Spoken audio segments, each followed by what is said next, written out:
శ్రీమన్నారాయణాచార్య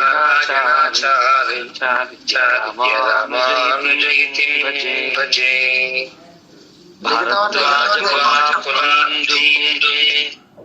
వేద వేదాంత పారగం శ్రీ వెంకటార్య సచ్చిష్యం నృసింహార్య గురుం భజే. అస్మద్గురుభ్యో నమః. గోష్ఠిలో ఉండేటువంటి వారి సమూహ సభ్యులందరికీ కూడా సాష్టాంగ దండవత్ ప్రణామాలు ఆచరిస్తూ చాలా గొప్ప కార్యక్రమాన్ని ప్రారంభించారు. పద్మావతి రామానుజం అమ్మగారు మీ అందరికి కూడా తిరుప్పావై శిక్షణా శిబిరాన్ని వారు సంకల్పించడం, అఖిల భారత శైవైష్ణవ సంఘం వారు దాన్ని నిర్వహిస్తూ ఇంతమందికి తిరుప్పావై నేర్చుకునే అవకాశాన్ని, వారి గృహాలలో వారు తిరుప్పావై సేవాకాలం చేసుకుంటూ గోదా కళ్యాణాన్ని కూడా వారి ఇళ్లలో నిర్వహించుకునేటట్లుగా ఒక చక్కటి కార్యక్రమాన్ని, ప్రయోజనవంతమైన కార్యక్రమాన్ని ఏర్పాటు చేశారు. నిర్వాహకులకి, ఆచార్యత్వం వహించి అందరికీ శిక్షణనిచ్చినటువంటి పద్మావతి రామానుజం అమ్మగారికి కూడా ధన్యవాదాలు సమర్పిస్తూ, తిరుప్పావై చాలా గొప్పది. వేదం అనైతుక్కుం విత్తాహుం అని అంటారు. ఒక వృక్షం మళ్ళీ అవరోహణ జరిగి మొలకెత్తి వృక్షమై ఫలవంతం కావాలి అంటే ఆ వృక్షానికి సంబంధించిన విత్తనాన్ని మనం వేస్తాం. ఆ విత్తనం చిన్నదే కావచ్చు, కానీ ఆ చిన్న విత్తనంలోనే ఆ చెట్టు ఎంతకాలం బతుకుతుంది, ఎన్ని కొమ్మలు, ఎన్ని ఓడలు, ఎన్ని ఫలములు, ఎన్ని పత్రములు, ఎన్ని పుష్పములు, ఈ ప్రోగ్రాం అంతా కూడా చిన్న చిప్పులో ఉన్నట్టే ఆ చిన్న విత్తనంలోనే ఇంత వైదిక వాంగ్మయం అంతా ఉన్నది పెద్దలంతా గుర్తించారు. తిరుప్పావై చాలా చిన్నది కదా, 30 పాశురాలు. 30 పాశురాలు కూడా వేదమనై తుక్కుం విత్తాహుం అని అంటారు. వేదం అనే వృక్షం మళ్ళీ చిగురించాలి అంటే వేదంలో ఉండే ధర్మాలు, వేదంలో ఉండేటువంటి ఆచరణ పద్ధతులు ఇవన్నీ కూడా మనకి తిరుప్పావైలో కనిపిస్తున్నాయి అనే అభిప్రాయం.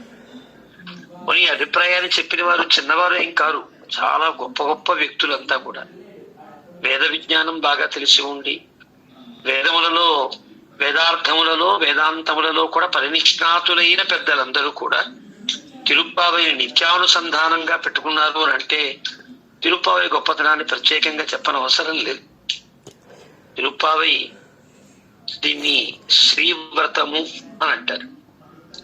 నిజానికి ఈ వ్రతాన్ని ఎవరు ఆచరించారు అంటే కొంచెం ముందుకు వెళితే గనక గోపికలంతా కాత్యాయని వ్రతముగా ఆచరించారు అనేది భాగవతం ద్వారా మన వాళ్ళు చెప్పే మాట. అంటే ఈ వ్రతం కాత్యాయని అమ్మవారు ఆచరించారు. కాత్యాయని అమ్మవారు ఆచరించారు కాబట్టి ఆచరించి తాను ఎలాంటి ఫలితాన్ని పొందిందో అలాంటి ఫలితాన్ని పొందడానికి గోపికలు కాత్యాయనినే ముందు పెట్టుకుని ఆ వ్రతాన్ని ఆచరించారు. ఈ వ్రతం కాత్యాయని అమ్మవారి గురించా, భగవంతుడి గురించా? ఈ వ్రతం ఎలా ప్రారంభమైంది అని ఆలోచిస్తే, కొంచెం జాగ్రత్తగా పురాణము పరిశీలిస్తే దీనికి కృతయుగములో అంటే ప్రారంభంలో దీనికి నారాయణ వ్రతము అని పేరు. ఆగమాలలో కొన్ని స్మృతి గ్రంథములలో కూడా కనిపిస్తుంది. తెల్లవారుజామున ధనుర్మాసంలో సూర్యోదయాత్ పూర్వం బ్రహ్మముహూర్త కాలంలో భగవంతుని ఆరాధన చేస్తే వచ్చే ఫలము, సంవత్సరము అంతా కూడా మనం చేసేటువంటి ఆరాధనలో ఉండే లోపములన్నీ తీరుతాయి అని ఆగమ గ్రంథములు చెప్పాయి, కొన్ని స్మృతులు చెప్పాయి. అలాగే ఇది ఒక గొప్ప నారాయణ వ్రతముగా ఉండేది. పరమశివుణ్ణి భర్తగా పొందాలనుకుంది పార్వతీదేవి. ఈ వ్రతాన్ని ఆచరించింది అని, ఈ వ్రతం యొక్క మహాత్మ్యం వల్ల తాను పరమశివుణ్ణి భర్తగా పొందింది. ఆనాటి నుండి నారాయణ వ్రతము కాస్త కాత్యాయనిగా ఆమె చేసినటువంటి ఈ వ్రతము తాను పొందిన ఫలాన్ని పట్టి ఈ వ్రతానికి కాత్యాయని వ్రతము అని పేరు. దీనినే గోపికలు ఆచరించారు సరైనటువంటి సమయం. ఆ తరువాత గోపికలు ఆచరించిన తరువాత ఈ వ్రతమును గోపికా వ్రతముగా పిలిచేవారు. అంటే ఎవరు ఆచరిస్తే వారి పేరుతో అది ప్రసిద్ధం అవడం సహజమే కదా. లోకంలో ఒక వేద శాఖలు ఉన్నాయనుకోండి, ఏ వేద శాఖను ఎవరు ప్రవర్తింపజేస్తారో ఆ ప్రవర్తించినటువంటి వారి పేరుతో ఆ శాఖ ప్రసిద్ధం కావడం మనం గమనిస్తూ ఉంటాం. ఆ రకంగా ఎప్పుడైతే గోపికలు ఈ వ్రతాన్ని ఆచరించారో ఈ వ్రతానికి గోపికా వ్రతము అని పేరు వచ్చింది. కాబట్టి ఈసారి గోదాదేవి గోపికలనే ప్రధానంగా చేసుకుని ఈ వ్రతాన్ని ఆచరించింది. గోపికల ద్వారా గోపికలను ముందుంచుకుని గోపికలనే స్మరిస్తూ గోపికా వేషాన్ని తాను ధరించి గోపికలా మారి గోపికల భాషను యాసను మార్చుకుని ఆ గొల్లకంపు అంటారు అన్నవాళ్ళు అదంతా కూడా అనుభవిస్తూ తాను ఒక తన్మయ భావంతో చెప్పినటువంటి ప్రబంధం ఇది. గోదమ్మ ఆచరించి భగవంతుని పతిగా పొందిన తరువాత ఈ వ్రతం గోదావ్రతముగా ప్రసిద్ధమైంది. దీనికి చాలా గొప్ప వ్రతము కాబట్టి ప్రత్యేకంగా ఏం పేరు పెడతాం గనక ఒక పేరెందుకు కావాలి? చాలా గొప్ప వ్రతము, మేలినోము అని పేరు పెట్టారు. సంస్కృతంలోకి వెళితే శ్రీవ్రతము అని అంటారు. తమిళంలోకి వస్తే తిరుప్పావై అంటే గొప్ప వ్రతముగా పేరు. కొన్నింటికి ఉదాహరణకి లోకంలో ఉండే సామాన్యంగా ఉండే వ్యక్తుల్ని పిలవాలంటే శ్రీ, మహారాజశ్రీ, శ్రీమాన్, శ్రీమాన్, లేదా ఇంకా గొప్పవారైతే శ్రీ శ్రీ శ్రీ, ఇంకా గొప్పవారైతే అనంత శ్రీ విభూషిత ఇలా అంటాం. మరి భగవంతుణ్ణి ఒక్కడ శ్రీ పేరుతో పిలుస్తామా? ఏకవచనంతో భగవంతుడు అనేస్తాం. అంటే ఎంత బిరుదిచ్చినా లేకపోతే ఎంత మనం గౌరవించినా చాలనంత గొప్ప వ్యక్తులైతే వారిని ఎలా పిలవగలుగుతాం కనుక ఆత్మీయంగా పిలవగలుగుతాం. శ్రీకారంతో ప్రారంభమయ్యేటువంటి వ్రతంగా ఇది శ్రీవ్రతము అన్నారు. భగవద్ రామానుజ అద్భుతమైన భాష్యాన్ని వ్రాస్తే బ్రహ్మసూత్రాలకి రామానుజ భాష్యమనో ఇంకో భాష్యమనో పేరు రావాలి కదా. అలా కాకుండా సరస్వతీదేవి దీనికి శ్రీ భాష్యము అని పేరు.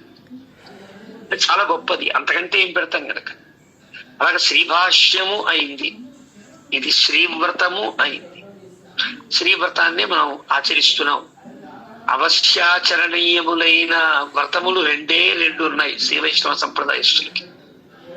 సాధారణంగా ఉండే వాళ్ళందరికీ కూడా అంటే వైష్ణవేతర సంప్రదాయస్తులందరికీ కూడా ఒకే ఒక్క వ్రతము అవశ్యాచరణీయ వ్రతం. తక్కినవన్నీ తర్వాత ఏర్పడ్డాయి కామ్యాలకో కల్పాలతోనూ లేదా వైయక్తికమైనటువంటి అభిప్రాయాలతోనూ ఇవి చాలా రకరకాల వ్రతాలు ఏర్పడ్డాయి. అవశ్యము ఆచరించవలసిన వ్రతాన్ని ఏకాదశి వ్రతము, హరివాసర వ్రతము అంటారు. అది ఒకటైతే శ్రీ వైష్ణవులు ప్రత్యేకంగా కూడా ఈ వ్రతాన్ని ఆచరించేవారు కాదు. వ్రతం అంటేనే మ్రియతే అని కదా. ఏదైనా కోరికతో చేసేదానికి వ్రతము అని పేరు. ఏ కోరిక లేకుండా చేయవలసిన వారే శ్రీ వైష్ణవులు. మరి వ్రతాలు ఎందుకు ఆచరిస్తారు వీరు? అంటే వీరు చేసే ఈ రెండు వ్రతములు కూడా కోరికలు తీరడం కోసం కాదు, కోరికలు తీర్చుకోవడం కోసము కాదు. అలానే కోరికలు తీర్చలేని వ్రతములు ఏమీ కావు. ఇవి చాలా గొప్ప వ్రతము. అన్ని కోరికలను తీర్చే కామధేనువు లాంటి, కల్పవృక్షము లాంటి, చింతామణి వంటి భగవంతుణ్ణి మనకు అందించి, భగవంతుడు సకలాభీష్ట ప్రదాత, చతుర్ణాం పురుషార్థానాం దాత దేవ చతుర్భుజ అని 4 చేతులతో తానుండి అందరికీ ధర్మార్థ కామ మోక్షములు ఇవ్వడానికే కదా భగవంతుడు చతుర్భుజుడై వేంచేసి ఉన్నాడు. అలాంటి భగవంతుణ్ణి అందించే వ్రతము ఈ తిరుప్పావై వ్రతము అంటే. మీరు తిరుప్పావైని పద్మావతి రామానుజం గారి ద్వారా విని ఉంటారు. చాలా గొప్ప ప్రబంధం, ఒక ప్రణాళికాబద్ధమైన ప్రబంధం, సామాన్యమైన ప్రబంధం కాదు ఇది. మన పెద్దలు ఈ ప్రబంధాన్ని ఒక క్రమ పద్ధతిలో చేసి మొదటి 5 పాశురములు, తరువాతి 10 పాశురములు, మళ్ళీ తర్వాత 10 పాశురములు, చివరిలో 5 పాశురములు, ఇలా 4 విభాగంగా చేస్తారు. మొదటి 5 పాశురములు వ్రతమేమి, వ్రతానికి ఆ పేరెందుకు వచ్చింది, వ్రతంలో ఉపాస్యమైన దైవమేమి, మనం చేయవలసిన పని పొందే ఫలితమేమి జ్ఞానమంతా కూడా అందించేటట్లుగా మొదటి 5 పాశురములు ఉంటాయి. తర్వాత ఉండే 10 పాశురములు కూడా మనకి చక్కటి మార్గదర్శనాన్ని చేసేటువంటి వ్యక్తుల సమాగమం, వ్యక్తులతో సత్సంగతి కావడం కోసమని 10 పాశురములు 10 మంది గోపికలు లేపుతున్నట్లుగా సాగుతుంది. తర్వాత ఉండే ఉత్తరార్ధంలో ఉండే 10 పాశురములు కూడా భగవన్ పరివారమును లేపుతున్నట్లుగా సాగుతుంది. చివరిలో ఉండే 5 పాశురములు కూడా ఈ వ్రతాన్ని ఆచరించి భగవత్ ప్రాప్తిని, భగవద్ అనుగ్రహాన్ని పొంది భగవంతుని సమక్షంలో ఆ వ్రత ఫలాన్ని అనుభవించేటువంటి స్థితిని తర్వాత 5 పాశురములు చెప్తాయి. ఒక కోణంలో ఆలోచిస్తే మొదటి 5 పాశురములు వ్రతం యొక్క నియమ నిబంధనలు చెబుతాయి. తరువాత 10 పాశురములు వ్రతాన్ని మనం ఆచరించడానికి వీలైన మార్గదర్శనం చేసే మహనీయులతో సత్సంగతిని చెబుతాయి. తరువాత 10 పాశురములు కూడా భగవత్ పరివారమును ఎలా సేవించాలో చెబుతాయి. చివరి 5 పాశురములు ఫలశ్రుతిని చెబుతాయి. ఇదొక పద్ధతి. అంతేకాకుండా దీనిలో ఒక ఆరాధన పద్ధతి కూడా మేళవించి మనకు తల్లి అందించింది. లోకంలో 10 మందితో కలిసి ఉండాలి అంటారు. 10 అనడానికి చాలా కారణాలు ఉన్నాయి. ఆ 10 రకాల మనస్తత్వములు కలిగిన వ్యక్తులు వారందరూ కూడా ఏకభావనతో ఉండి, అంటే 10 రకాల పద్ధతులు ఉంటాయి కానీ వారి గమ్యం ఒకటే ఉంటుంది. అలాంటి 10 మందితో కలిసి భగవంతుని ఆరాధించడము నేర్పాలి. సాముదాయికంగా చేసేటువంటి పారాయణమైన, ఒక పూజా కార్యక్రమమైన, ఒక ఏదైనా కావచ్చు, అది గొప్ప ఫలితాన్ని అందిస్తుంది అని మనకి వేదం చెబుతున్నమాట. సంగచ్చధ్వం సంవాదధ్వం సంవోమనాంసి జానతాం కలసి సంయంచ సవ్రాత భూత్వా వాచం వదత భద్రయా సంయంచ సమాన మనస్కులై సవ్రతా సరైనటువంటి ఉచితమైన మనకి శ్రేయస్సును అందించే వ్రతములను ఆచరించువారే, అంటే నియమ నిబంధనలతో బతుకువారే ఉండండి. ఇది సాముదాయికంగా చెప్పే మాట. అంటే అర్థం, సామూహికంగా చేసేటువంటి పారాయణమైన ఆరాధనమైన చాలా ఆనందాన్ని కలిగిస్తుంది భగవంతుడికి. అలా ఒక 10 మందిని గోపికలు లేపుతున్నట్లుగా పూర్వార్ధం అంతా సాగుతుంది. తరువాత మనకి ఉత్తరార్ధమంతా భగవత్ పరివారము అన్నట్టు అనిపించిన ఆలయానికి ఎలా ప్రవేశించాలి, ఆలయం దగ్గర ఏ పనులు మనం ఆచరించాలి, ఎవరిని సేవించాలి, ఆలయం యొక్క మర్యాదని ఎలాగ మనం రక్షించుకోవాలి, ఈ పద్ధతులన్నీ మనకి తర్వాత 10 పాశురములు చెప్తాయి. ఇందులో ఒక వేదాంతపు యాత్ర ఉన్నది. సామాన్యంగా చూస్తే ఒక వ్రతం యొక్క ఒక స్వరూపం ఉన్నది. ఆలయాన్ని మర్యాదగా మనం ఆలయం యొక్క మర్యాదను కాపాడవలసిన, లేక ఆలయం యొక్క వైభవాన్ని ఇనువడింపజేయవలసినటువంటి విధానము మనకున్నది. ఇలాగా చాలా కోణములతో అమ్మవారు సుమారు 6-7 సంవత్సరముల వయస్సు కలిగినటువంటి గోదా మాత తల్లి, అంతటి తల్లి మనకు అందించిన అద్భుతమైన ప్రబద్ధమే. ఇందులో ఉండేటువంటి సంబోధనలు కూడా చాలా విలువైన సంబోధనలు. ఒక్కొక్క పాశురంలో ఒక్కొక్క భగవన్నామాన్ని చెప్తుంది. ఆ నామాన్ని ఆ పాశురంలో చెప్పడానికి చాలా కారణాలు ఉంటాయి. మొదటి 5 పాశురములను కూడా ఈ పరవ్యూహ విభవాంతర్యామ్యర్చావతారములను స్మరింపజేస్తున్నట్లుగా ఉంటుంది. మనం వాచ్యంగా చెప్పకపోయినా నారాయణనే నమక్కే పరైతురువాన్ అని మొదటి పాశురంలో నారాయణుడే మనకి పరను అందించగలిగిన వాడు, పరవాసుదేవుడు ఆయనే అని చెప్తుంది. రెండవ పాశురంలో ఏదో వయత్వాయ్ వీరుగాళ్ళు పయ్యత్తు ఇన్న పరమ నడిపాడి నెయ్యున్నోం పాలున్నో మన వ్యూహవాసుదేవుణ్ణి చెప్పినట్టుగా ఉంటుంది. మూడవ దానిలో ఓంగి ఉలగు అనంద ఉత్తమం తేర్పాడి ఉత్తమ శబ్దము చేత విభవావతారము సంబంధించినటువంటి కథని చెప్తుంది. తర్వాత ఆగిమగే కన్నాలో సకల దేవతాంతర్యామి, సకల దేవతలు కాదు సకల చరాచరములకు అంతర్యామి అయినటువంటి భగవంతుడిని అంతర్యామి స్వరూపంగా చెప్తుంది. మాయనై మన్ను వడమధురై అనేటువంటి ఆ పదము వల్ల అర్చామూర్తి యొక్క వైభవాన్ని చెప్పిందని పెద్దలు చాలా ఆనందిస్తారు వ్యాఖ్యానం చేస్తూ. అలాగా మనకి ఆగమములలో ఉండే రహస్యములు, వేదమంత్రములలో ఉండే చాలా విజ్ఞానదాయకమైన అంశములను, ఆలయ సంప్రదాయములను, భగవంతుని పట్ల మనకు ఉండవలసిన ప్రపత్తిలో ఉండేటువంటి తారతమ్యాలను, ప్రపత్తిలో ఉండే వివిధ దశలను కూడా అమ్మవారు చాలా అద్భుతంగా చెప్తారు.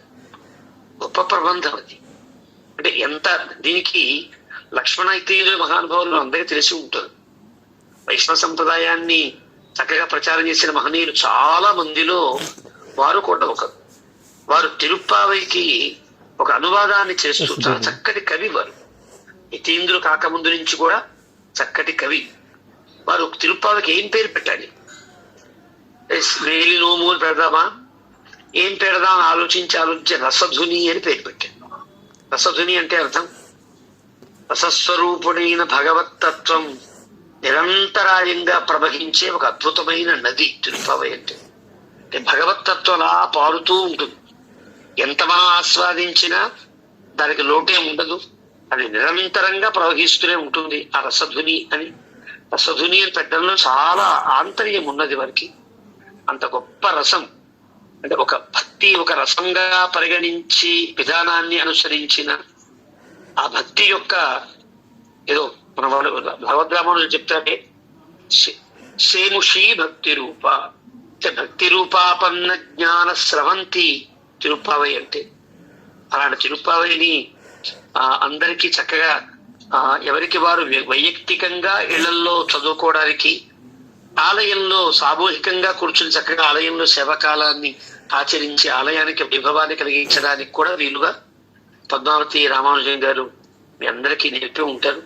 నిజంగా వారు చాలా గొప్ప కార్యక్రమాన్ని నిర్వహించారు. తిరుప్పావై నేర్పడం అంటే గొప్ప జ్ఞానదానం, గొప్ప యోగదానమి.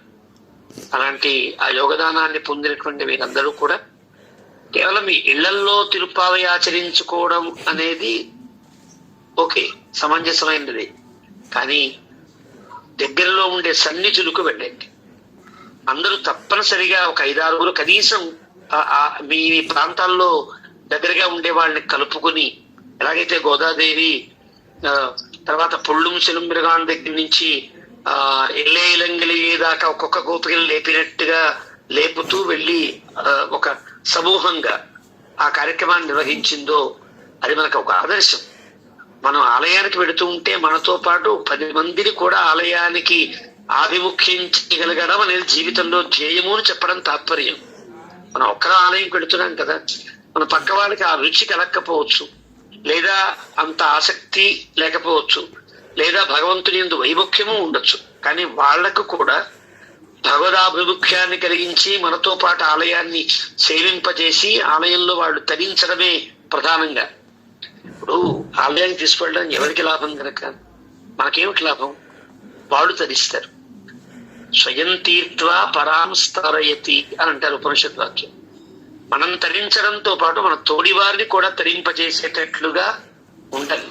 అది నేర్పుతుంది తల్లి తిరుప్పావైలో మనకి. కాబట్టి ఆలయాలకు వెళ్ళండి, సమీపంలో ఉండేటువంటి వారందరినీ కలుపుకుని ఒక్కొక్క ఆలయంలో తిరుప్పావైకి ఇంతమంది వస్తారండి అనేటట్లుగా మనం గనక ఎక్కువ మందితో తిరుప్పావైని ఆలయాల్లో పారాయణం చేయించగలిగితే ఆలయంలో వైభవం పెరుగుతుంది, వైష్ణవ సంప్రదాయము పెరుగుతుంది.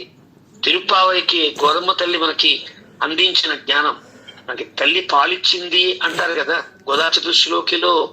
మరి ఆ తల్లి స్తన్యమును ఇచ్చి మనందరినీ పోషిస్తున్నటువంటి తల్లి. ఇక్కడ అలాంటి ఒక అద్భుతమైనటువంటి అంశాన్ని ప్రపంచానికి తెలియజేయడం కూడా మన బాధ్యత. శ్రీవైష్ణవులముగా, శ్రీవైష్ణవ సంప్రదాయస్థులముగా, శ్రీవైష్ణవాన్ని అభిమానించే వ్యక్తులంగా ప్రతి ఆలయంలో, ప్రధానంగా విష్ణవాలయంలో ఈ ధనుర్మాసంలో తిరుప్పావై సేవాకాల సమయానికి పాల్గొని ఎంతమంది ఎక్కువ మంది మనం పాల్గొంటే సంప్రదాయానికి అంత బలాన్ని సమకూర్చిన వాళ్ళు అవుతాం. కాబట్టి మీరంతా నేర్చుకున్న వారందరూ కూడా మీ ఇళ్లలో వైయక్తికంగా ఆచరిస్తూ పరార్థ రూపమైనటువంటి ఆలయంలో కూడా మీరు ఆ సేవాకాలాన్ని పాటించండి. భగవద్ అనుగ్రహాన్ని పొందండి. భగవద్ అనుగ్రహాన్ని పొందేటట్లుగా మన తోడి వారిని ప్రయత్నశీలను చేయాలి అని మనస్ఫూర్తిగా కోరుకుంటూ, బాలాజీ గారు చక్కటి ఆత్మీయులు, సంప్రదాయ ప్రచారంలో చక్కటి ఊనిక కలిగిన వారు. పూనిక రెండు ఉన్న వ్యక్తులు వారు. ఎన్నో కార్యక్రమాల్ని వేదాంతం రంగస్వామి గారు, మా అగ్రహారం రాఘవేంద్ర గారు, చాలా మంది, ఇంకా ఒకళ్ళ పేరు చెప్పలేదు అనుకోవద్దు, వీరంతా ఒక చక్కటి ఒక సమూహంగా ఏర్పడి చాలా మంచి కార్యక్రమాలు నిర్వహిస్తూ వైష్ణవ సంప్రదాయాన్ని ఒక స్థితిలో నిలబెడుతున్నారు. శ్రీ వైష్ణవ శ్రీని అందిస్తున్నారు. శ్రీ వైష్ణవ శ్రీ అందించడం వైష్ణవులకి ఏదో ఉపయోగం అనుకోవడానికి వీళ్ళు సాహి లోక హితైషిని, లోకము మొత్తానికి కూడా గొప్ప హితాన్ని కలిగించేటువంటిది రామానుజ సంప్రదాయం అంటే. ఆ సంప్రదాయాన్ని ప్రచారం చేయడంలో మనకి ఏమీ ఫలం అక్కర్లేదు, ఏ అభీష్టము లేదు. అది ప్రచారం సాగితే ఆ హితాన్ని అందరూ పొందితే అప్పుడు కదా భగవంతుడు అనుగ్రహిస్తాడు. భగవంతుడి ఆనందం కలుగుతుంది. ఎంతమంది మంగళాశాసన పరులను తయారు చేస్తే మన సంప్రదాయం అంత ఉజ్వలంగా ప్రకాశిస్తుంది.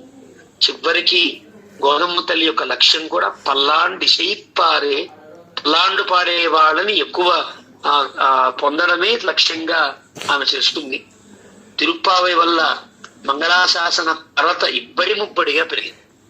ఇంత శక్తి మనకి ఏ ప్రబంధానికి కనిపించదు. అంటే లేదని కాదు సుమా, తిరుప్పావైలో ఉండేటువంటి సర్వజన సమ్మోదకరమైనటువంటి ఒక పద్ధతి కానీ, ఇందులో ఉండే అంశములు కానీ, ఇందులో నేర్పినటువంటి వ్రత విధానము కానీ, ఆలయ విధానము కానీ, ఆత్మికమైనటువంటి విధానము కానీ చాలా అద్భుతములైన అంశములు. కాబట్టి తిరుప్పావై శ్రీ వైష్ణవ శ్రీని పెంచడంలో ఏమాత్రం సందేహం లేదు.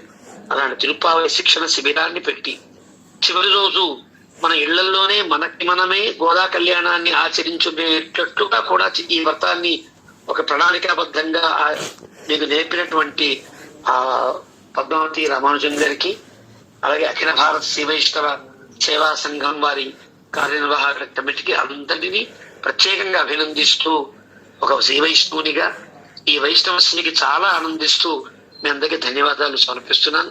అస్మద్ గురుభ్యో నమః. జై శ్రీమన్నారాయణ. ఆలయంలో కూడా ఉదయం సేవాకాలాలు ఉండాలి.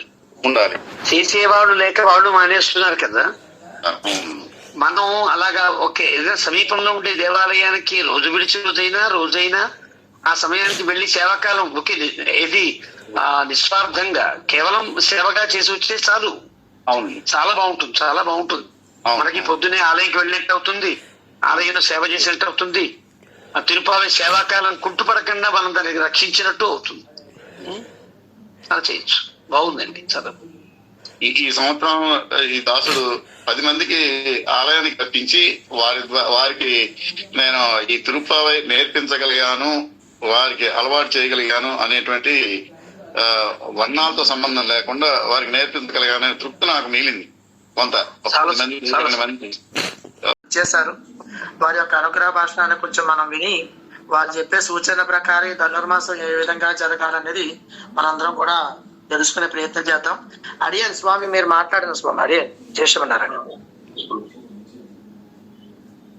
శ్రీ విష్ణు చిత్త కులనందన కల్పవల్లీం శ్రీరంగరాజ హరిచందన యోగ దృశ్యాం సాక్షాత్ క్షమాం కరుణయా కమలామివాన్యాం గోదామనన్య శరణ శరణం ప్రపద్యే.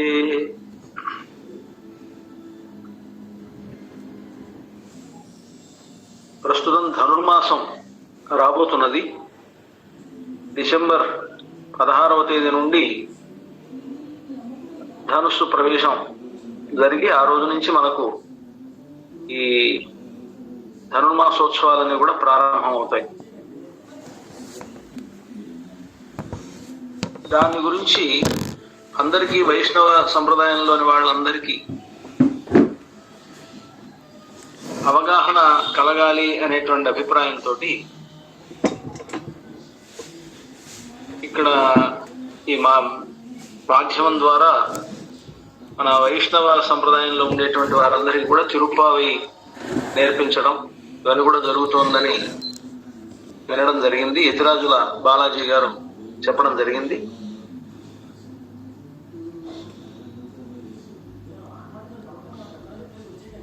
ముఖ్యంగా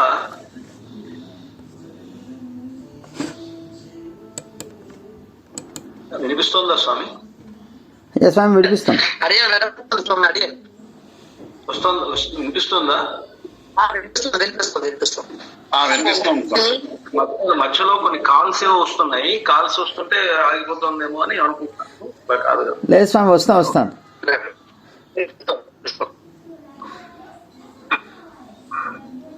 ఇప్పుడు మన వైష్ణవ సంప్రదాయంలో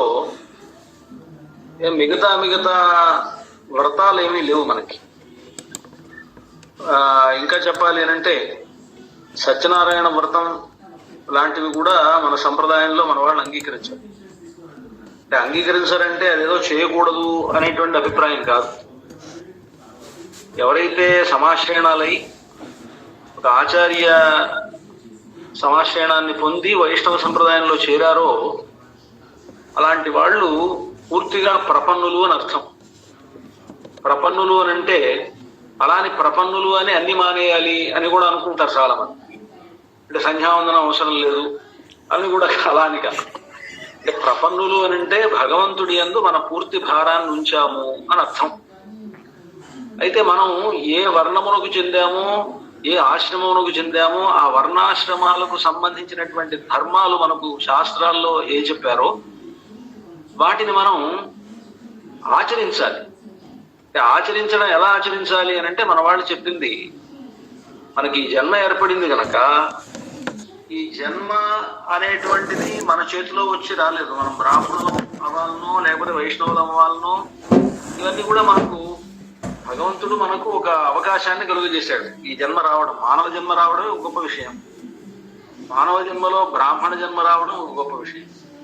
బ్రాహ్మణ జన్మలో మళ్ళీ వైష్ణవులుగా అవడం ఒక విషయం. అలాని ఇతరులు మన దృష్టిలో క్షత్రియులో, వైశ్యులో, శూద్రులో వాళ్ళు తక్కువ అనేటువంటి భావన కాదు. సంప్రదాయ పరంగా వారంతా కూడా సమానులే, అందరూ సమానులే వైష్ణవ సంప్రదాయం అంటే. అయితే వర్ణాశ్రమములకు ఏవైతే ధర్మాలు చెప్పారో శాస్త్రాల్లో, బ్రాహ్మణులు బ్రాహ్మణ ధర్మాన్ని పాటించాలి, క్షత్రియులు క్షత్రియుల ధర్మాన్ని పాటించాలి, వైశ్యులు వైశ్య ధర్మాన్ని పాటించాలి, శూద్రులు శూద్ర ధర్మాన్ని పాటించాలి. పాటిస్తూ వైష్ణవులుగా ఉండడం అనేటువంటిది ప్రధానం. అందరూ ప్రపన్నులు. ఆ ధర్మాలు ఏవైతే చెప్పారో శాస్త్రంలో వాటిని నిత్య కర్మలు అని, నైమిత్తిక కర్మలు అని ఉంటాయి. ఆ నిత్య నైమిత్తిక కర్మలు అనేటువంటి వాటి విషయంలో మినహాయింపు అనేటువంటిది ఎవరికీ లేదు. అయితే మన వాళ్ళు ఎట్లా చేయాలి వాటిని అంటే, ఇతరులు చేసేటువంటి నిత్య కర్మలు నైమిత్తిక కర్మలకి, వైష్ణవులు చేసేటువంటి నిత్య కర్మలు నైమిత్తిక కర్మలకి ఒక వ్యత్యాసం ఉన్నది. ఇతరులు చేసేటప్పుడు పరమేశ్వర ఉద్దేశ్య పరమేశ్వర ప్రీత్యర్థమనో అలాగ వాళ్ళు చేస్తుంటారు. వైష్ణవ సంప్రదాయంలో ఉండేటువంటి వారు భగవదాజ్ఞేయ భగవత్ కైంకర్య రూపం అని వీళ్ళు చేస్తారు. అది భగవత్ కైంకర్య రూపంగా ఆయా కర్మలను, నిత్య కర్మలను, నైమిత్తిక కర్మలను చేయాలి. కామ్యకర్మలు అనేటువంటిది పూర్తిగా నిషేధం ప్రపన్నులకి.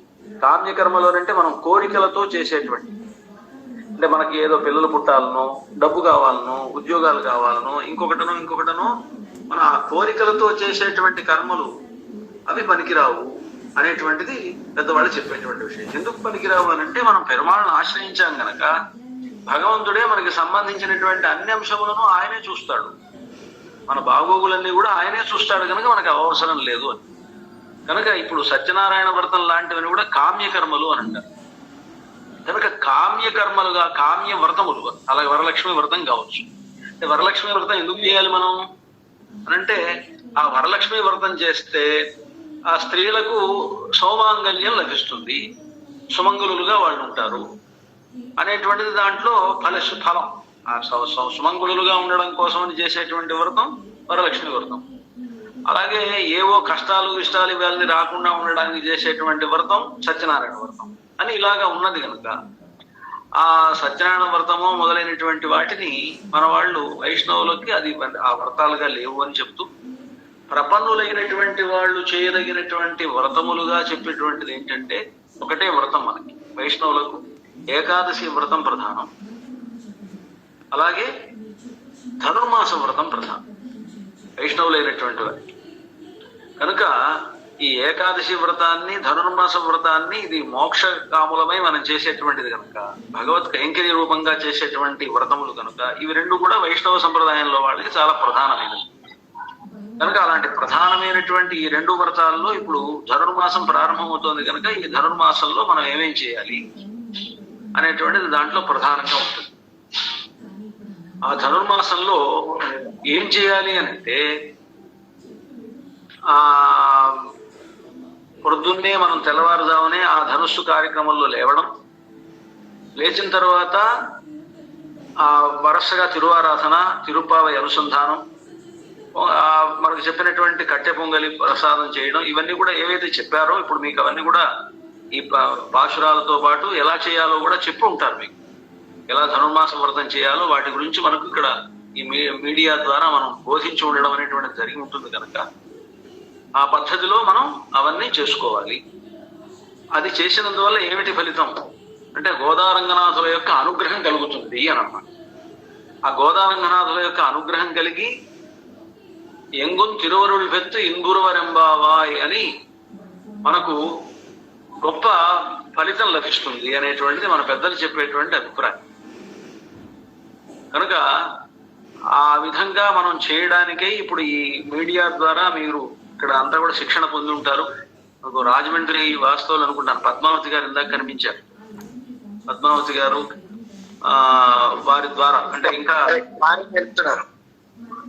ఇంకెవరు చెప్తున్నారు ప్రస్తుతానికి తిరుపతి పద్మావతి గారు. చిరంజీవి గారు కోడలండి. పద్మావతి గారు వాళ్ళంతా కూడా మీకు మన సారథి గారు కూడా ఉన్నారు, ఇక్కడ చాలా మంది ఉన్నారు మనకు తెలిసిన వాళ్ళు. వారందరూ దాసం ఇప్పుడు మనకి ఇటువంటి శిక్షణ ఇవ్వడం, తిరుప్పావై అనేటువంటిది సరే రానటువంటి వాళ్ళు నేర్చుకోవడం, దాంట్లో ఉండేటువంటి అర్థాలు తెలుసుకోవడం, ఇవన్నీ కూడా ప్రధానం. అలాగే ధనుర్మాస వ్రతం అనేటువంటిది చాలా ప్రధానం కనుక ఆ ప్రకారంగా మనకు చేయడం అనేటువంటిది చాలా సంతోషదాయకంగా ఉన్నది. ఈ మీడియా ద్వారా మన వైష్ణవ సంప్రదాయానికి చెందినటువంటి విషయాలన్నీ కూడా సరిగ్గా తెలుసుకొని చక్కగా మీరంతా కూడా పాటిస్తారు అనేటువంటిది భావిస్తూ ఉన్నాను నేను. నాకు చాలా అంటే వారు చెప్పడం, ఇంద్రాజుల బాలాజీ గారు శ్రీరంగానికి వెళ్తుండగా నాతో మాట్లాడారు. వారు 5వ తారీఖు లోపల అయిపోతుంది ఈ క్లాసులన్నీ కూడా అయిపోతుందని వారు చెప్పడం, ఒకసారి మీ గోష్ఠిని కూడా ఇలా చూడాలి అనేటువంటి అభిప్రాయంతో మీ ముందుకు రావడం జరిగింది. సరే, మీకు గోదాదేవి వైభవం, దాంట్లో ఉండేటువంటి ఆ తిరుప్పావై, దాంట్లో ఉండేటువంటి విశేషాలు ఇవన్నీ కూడా చెప్పు ఉంటారు కనుక మీ అందరికీ కూడా భద్రాచల సీతారామచంద్రమూర్తి ఈ గోష్ఠిలో ఉండేటువంటి వారందరికీ వారు ఏ ప్రయోజనం ఆశించి ఈ తిరుప్పావై శిక్షణలో పాల్గొన్నారో అటువంటి గొప్ప ఫలితం వారందరికీ రావాలని, అదేవిధంగా ఈ విషయం తెలుసుకున్న తర్వాత జ్ఞానానుష్ఠానములు అంటారు.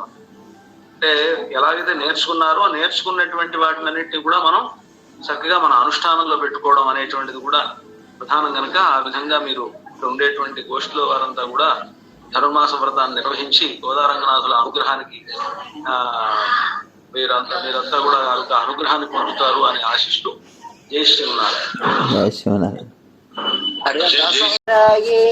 అస్మాన్ విశ్వాని దేవ వయునాని విద్వాన్ యుయోధ్యస్మచ్చుపురాణమేనో భూయిష్టాంతే నమ ఉక్తిం విధేమ.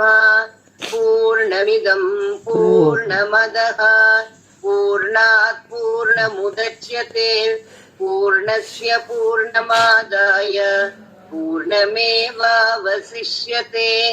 విశిష్టాద్వైత సిద్ధాంత ప్రచారైక విహారిణే శ్రీమన్నారాయణాచార్య కృతిరాజాయ మంగళం. మంగళాశాసన పరైః మదాచార్య పురోగమైః సర్వైశ్చ పూర్వైరాచార్యైః సత్కృతాయాస్తు మంగళం. బలం విష్ణో ప్రవర్ధతాం, బలం విష్ణో ప్రవర్ధతాం, బలం విష్ణో ప్రవర్ధతాం. ఓం అస్మద్గురుభ్యో నమః. సర్వం శ్రీకృష్ణార్పణమస్తు. జై శ్రీమన్నారాయణ.